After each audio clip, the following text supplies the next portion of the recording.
السلام عليكم ورحمة الله. أقدم لكم باسمي الأستاذ عبد الرحيم تعاليد، مقر العمل ثانوية تبقال، مديرية الحوز، أكاديمية مراكش أسفي، مادة اللغة الفرنسية. Je vais vous proposer aujourd'hui une leçon, une séance d'études de texte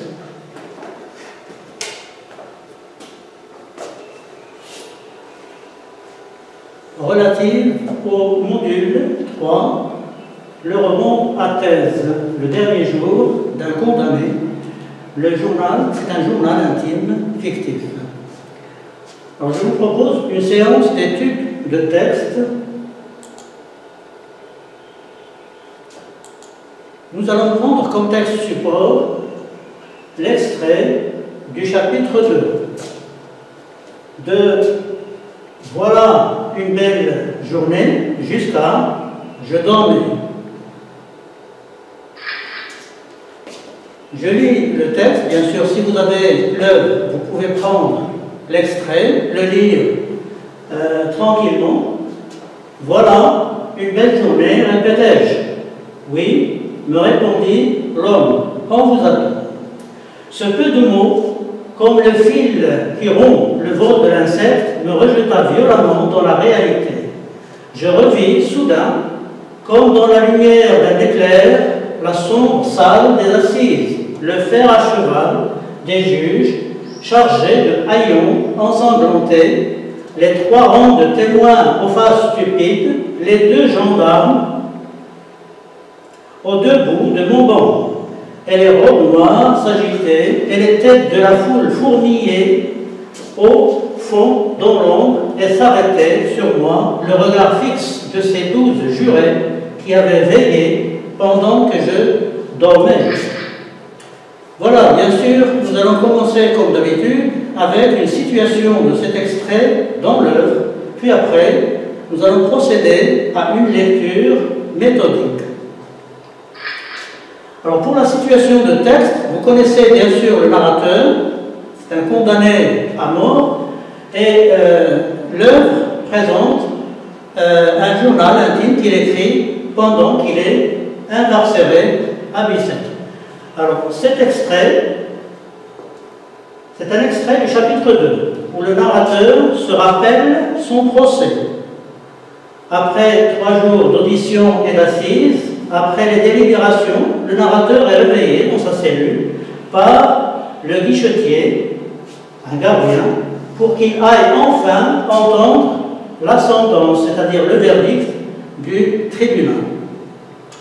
On est dans cet extrait dans un instant de transition, de passage entre le sommeil qui vient de se réveiller et le retour à la réalité. Nous allons voir dans cet extrait comment le narrateur va vivre cet instant de réveil et de retour à la réalité. Dans notre lecture méthodique, nous avons choisi quelques entrées, quelques modalités d'exécution, l'énonciation, les formes verbales, nous avons examiné les verbes, quelques figures de style, le champ lexical dominant, et à la fin, nous allons conclure avec une remarque sur le registre de ce texte. Alors pour l'énonciation, il s'agit au début du texte, vous avez le texte bien sûr devant vous, au début du texte, vous avez un court dialogue de 2 répliques entre le narrateur, répétais-je, et l'homme qui est le guichetier. Ce dialogue est suivi directement après le paragraphe suivant d'un récit rapporté à la première personne. Vous avez des indices me, je, moi, je. Le narrateur est aussi un personnage principal. Donc c'est un narrateur, je, et c'est aussi un personnage principal. Parce que le guichetier lui dit on vous attend, on vous attend. Le on, une autre instance énonciative ici dans le texte, remplace une 3e instance, la Cour de justice, le tribunal. Cela correspond, cette énonciation correspond à un genre autobiographique imaginaire adopté par l'auteur dès le chapitre 1. C'est un journal intime fictif. C'est un genre d'écriture du moi. Fictif, imaginaire, car le narrateur personnage principal, le héros, n'est pas l'auteur, Hugo, mais un criminel imaginaire. Examinons maintenant les formes verbales, comment les verbes sont présentés, les verbes principaux. On voit bien que le dialogue est rapporté au passé. Répétais-je, les verbes introducteurs sont conjugués ici au passé simple. Répétais-je, me répondit l'homme. Le récit suivant est aussi au passé. Les verbes me rejeta, je revis, avait veillé, je dormais au passé. Dans le passé simple, le plus que parfait est l'imparfait. Ce sont les temps du récit. Le journal intime, normalement, qui s'inscrit dans le présent de l'énonciation, comme au chapitre 1, le narrateur se trouve à Bicêtre, une semaine avant son exécution. Mais au chapitre 2, nous avons un récit au passé. Le narrateur rapporte un souvenir. Il rapporte un souvenir qui commence au chapitre 2, au début. C'était par une belle matinée d'août. C'était par une belle matinée d'août. Il s'agit donc ici, dans ce texte, d'un retour en arrière. Un flashback. 5 semaines en arrière. C'est-à-dire qu'il raconte la fin de son procès. Examinons les figures de style dans cet extrait. Nous avons comme première figure de style, au début, comme le fil qui rompt le vol de l'insecte. Le vol de l'insecte. Il était en train de dormir, le narrateur était en train de dormir, de rêver, ce qui est comparé au vol. Le vol, c'est-à-dire qu'il a quitté le réel. La terre, il a quitté la terre, il a quitté le réel, il volait, il dormait, il rêvait. L'arrivée du gardien a arrêté cette escapade. Il y a comme une chute, ça vient du verbe chuter, qui veut dire tomber. Dans cette comparaison entre lui et un insecte qui tombe de haut, c'est déjà un mauvais signe. Un mauvais signe. Les adverbes violemment et soudain soulignent cette violence du réveil. Violence du réveil. Et se comparer à l'insecte est déjà un aveu de faiblesse. Un aveu de faiblesse. Un aveu de faiblesse et d'impuissance tragique. Deuxième figure de style. Comme la lumière d'un éclair. Cette comparaison souligne la rapidité de ce retour à la réalité, de cette chute. Troisième figure de style, les robes noires.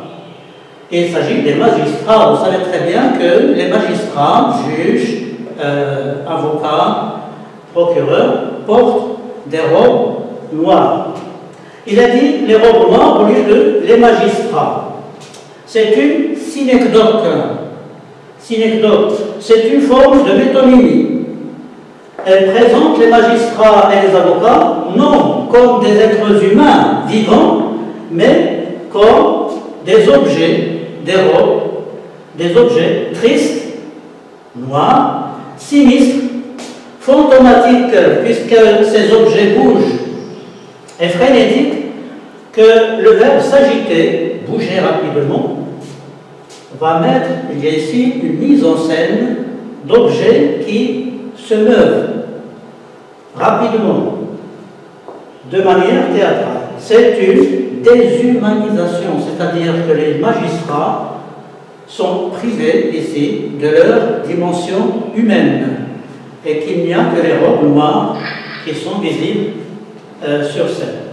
Maintenant, pour le champ lexical dominant, vous l'avez peut-être déjà remarqué dans le texte, c'est une réalité qui ressemble à un cauchemar, un mauvais rêve. Le champ lexical du cauchemar est annoncé par le verbe « je revis ». Je revis. qui est construit sur voir, qui peut avoir le sens de rêver. On dit une vision.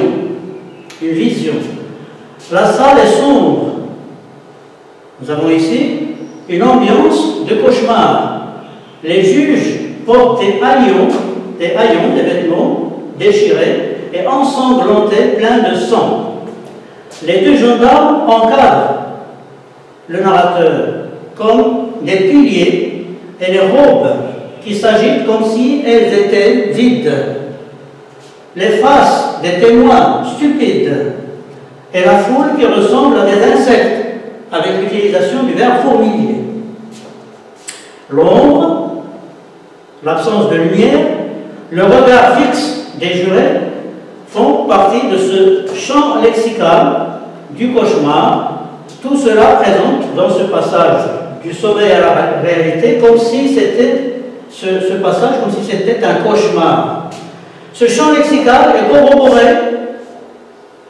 corroboré par le champ lexical de la violence. Rond, coupé, violemment, soudain, ensanglanté. Le narrateur plonge dans un monde étrange qui est tout à fait extraordinaire. Il s'agit donc, dans cet extrait, d'un registre fantastique. Alors, pour conclure, nous avons ici, dans ce texte, un mélange de registres qui va au service du pathétique. Ce passage prépare le lecteur au verdict de la peine de mort, bien sûr. On a vu, il se réveille pour aller entendre son verdict, que le juge va prononcer, bien sûr. Et présente cette situation fantastique du narrateur comme un véritable cauchemar, où il se retrouve désespérément enfermé. Il y a aussi une certaine fermeture. Une certaine fermeture. Le fer à cheval des juges, vous savez ce que c'est qu'un fer à cheval? Hadwa del Faras, fer à cheval, et présente le narrateur comme pris, enfermé, comme l'insecte, dans un cadre tragique. Donc il y a aussi ce côté tragique de la situation. Ce cadre et cette violence qui est subie verse aussi dans le pathétique, c'est-à-dire il y a aussi une expression de souffrance. Voilà, donc nous avons ici l'argument principal que le narrateur emploie pour gagner la sympathie et la pitié du lecteur. Voilà, donc nous avons terminé la présentation de cette séance d'étude de texte. Je vous laisse bien sûr lire, relire l'extrait et continuer votre lecture de l'œuvre, bien sûr. Nous allons nous revoir bientôt dans une autre vidéo pour vous présenter d'autres cours, d'autres leçons.